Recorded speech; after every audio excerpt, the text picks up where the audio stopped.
so these creatures engage in dominance disputes. And I think dominance is the right way to think about it because lobsters aren't very empathic and they're not very social. And so it really is the toughest lobster that wins. And what's so cool about the lobster is that when a lobster wins, he flexes and gets bigger. So he looks bigger because he's a winner. It's like he's advertising that. And the neurochemical system that makes him flex is serotonergic. And you think, well, who cares? What the hell does that mean? I'll tell you what it means. It's the same chemical that's affected by antidepressants in human beings. And so, like, if you're depressed, you're a defeated lobster. Like, you're like this. I'm small. I'm not, things are dangerous. I don't want to fight. You give somebody an antidepressant, it's like up they stretch, and then they're ready to, like, take on the world again. Well, if you give lobsters who just got defeated in a fight serotonin, then they stretch out and they'll fight again. And that's, like, we separated from those creatures on the evolutionary timescale somewhere between 350 and 600 million years ago, and the damn neurochemistry is the same. And so that's another indication of just how important hierarchies of authority are.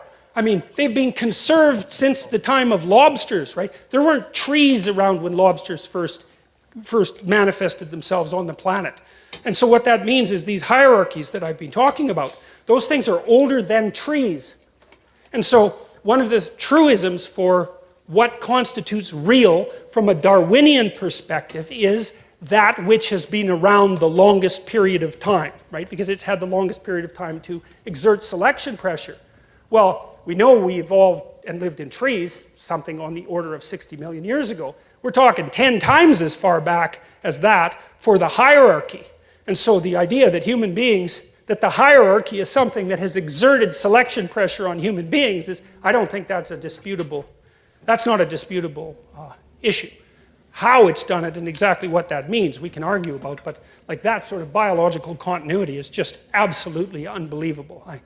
It was funny because I revealed this finding. I didn't discover this, I read about it, but I talked to my graduate students about it. I used to take them out for breakfast, and they were a very contentious, snappy bunch.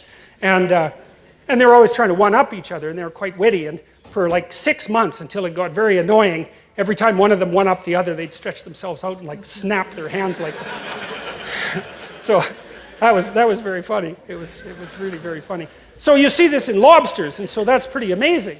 So, yeah. And one of the other things that's really cool about lobsters is that, let's say you've been like top lobster for a long time, but you're getting kind of old, and some young lobster just whales the hell out of you, and so you're all depressed. But the thing is, your brain is dominant. But you don't have much of a brain because you're a lobster. And so now what are you going to do? Because you just lost. And the answer is, well, your brain will dissolve. And then you'll grow a subordinate brain.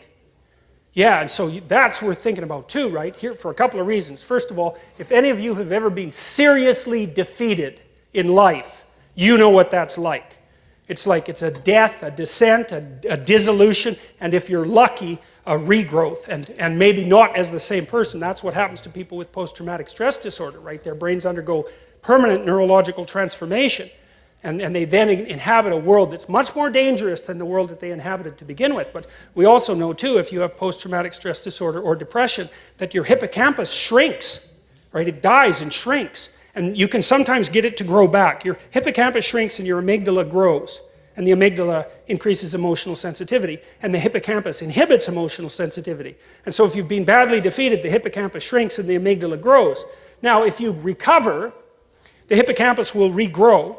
And antidepressants actually seem to help that. But the damn amygdala never shrinks again.